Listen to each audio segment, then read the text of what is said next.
You don't want to work your youth away for no reason. Well, I don't think you appreciate what you're getting over there. The one thing you get over there is a respect for authority. And the only way that you're going to be a great leader is you have to understand first how to be a follower.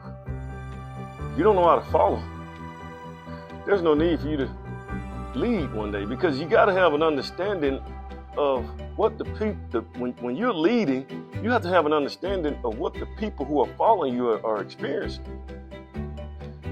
And so, man, you talk about these jobs and stuff, and you look at me, I'm in my 50s, man. I'm in the fourth quarter of my life.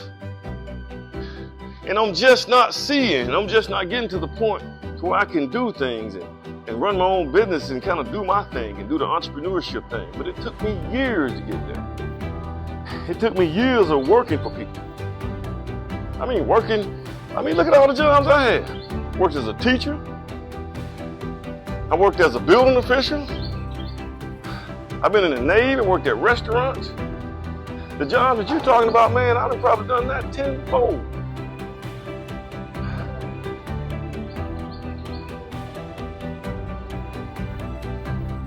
Well, that's right. That's why you got to figure it out.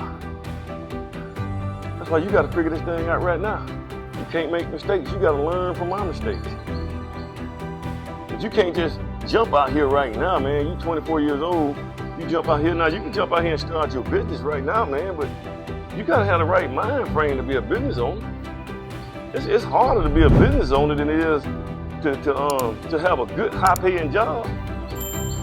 Because your boss becomes the people that you work for and the people that you produce products for. And if you jack one of these people around and do them wrong, I just never had good luck, man. I've never had good luck. I'll always get called out for things. Does that make sense? So, if I do somebody wrong, everybody know about it. So I can't do anybody wrong. I don't know what it is about the omen of me, man, but I just can't do people wrong, man. I got to do it right. This right here, and having a dad, man, is doing this right here stuff right here. Like coming out here, working this job right here, what you made, $300, boom, right quick like. That's probably what you make in a week over there. Then you might get an extra $100, man, depending on how you clean up the rest of this stuff. And you do that thing that I told you to do. And you got somebody like me that's walking you through this thing, man. But you got to crawl before you walk, man. You got to go out here. You got to learn this stuff. I can't cut you loose on these houses, man, and you get out here and mess things up. Or you don't call a subcontractor, or you forget. Nah, that's gonna fall back on me. Even though you got your home builder's license, man. To be honest with you, having your home builder's license, man, the battle has just begun. The battle just begun when I got my home builder's license. When I got my home builder's license, I thought the world was gonna open up. Thought everything's gonna open up to me. I couldn't find a lot. Then once I found a lot, I found somebody who would actually sell me a lot to build on. I couldn't even go to a bank and get a loan to build my own house. I probably went to 15, damn near 20 different banks, man, before one bank actually gave me a loan. I even went to the black bank. And I had my builder's license, man. Then when I finally started building, every last one of my subcontractors bust my head wide open. They took advantage of it.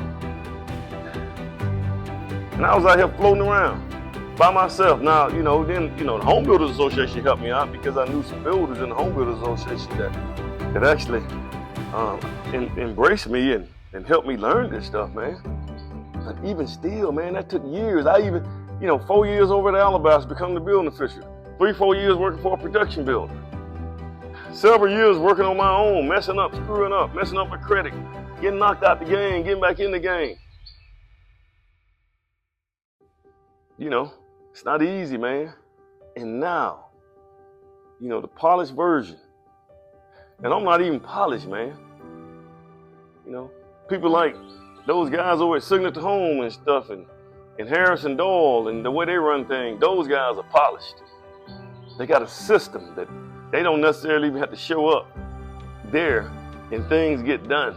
They can disappear for a month and come back in their business, they still profitable. So I can't do that right now. If I give this house right here to you and anybody else and let y'all try to finish it up, you think you can do it? Yeah, it's just too much to learn, man. So what I'm telling you right now, man, embrace this learning, man. Embrace it. Learn as much as you can learn. And don't be so in a rush to be grown. Well, you're already grown, but don't be so in a rush to get out here on your own, man. It don't work like that. You know, work over at Lowe's, Home Depot, wherever you work at, Lowe's and Men's Warehouse, and you just and always have a plan, man. You got a plan. Your plan should be, I'm gonna eventually go out here, but if you can't move up the ladder at Lowe's or Men's Warehouse, if you can't move up their ladder, what makes you think you need to move up my ladder? Man, if you're good at what you do, those people will hire you for that. But see, here's where you're getting this thing wrong, man. This thing is not about, this is an attitude. This is what I'm trying to get you to understand. This ain't about you learning how to sell clothes or learning the different departments at Lowe's and stuff like that. It's a people's thing. It's a you thing. This is an attitude. You know, I could take you, man.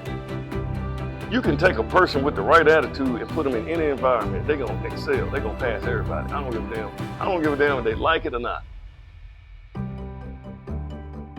You can put me over at Lowe's right now. Matter of fact, they did. I didn't want to go back to teaching. I went back to teaching. I went back to minor high school, went back to teaching. I did not want to go back to teaching. I hated teaching, man. But you know, when I went back there, that principal said I was the best teacher he ever met. He even had, when they had faculty meeting, he would call me out. I mean, I wasn't looking for it, but he'd call me out only because the discipline and the things that I was doing. Even if I didn't want to be a teacher, man, I did my best. I gave it everything I had, man.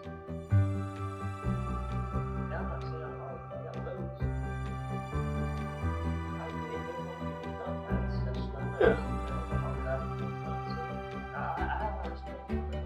Yeah. But I'm just saying, man, if you have the right attitude, man, you can be put in any environment and you're gonna excel in that environment. Because it's not about the environment that you're in, man, it's about your attitude. And if you don't have the right attitude over there at Lowe's and Home Depot, how you gonna have the right attitude with me? In my company is not as big as Lowe's and Home Depot. My company is more volatile. If I hire you and I'm paying you a salary and stuff, man, and you know, I'm more volatile. You know, and you're not performing, or you're not taking this thing to the next level. You're not taking what I learned and keep going to the next level. You know, so you gotta change your attitude, man. The way you do it, and that's why I tell everybody, man. Like people talk about the way you do little things is the way you do big things. You know, that's my philosophy, man. So keep that in mind, man. Gotta make a decent video.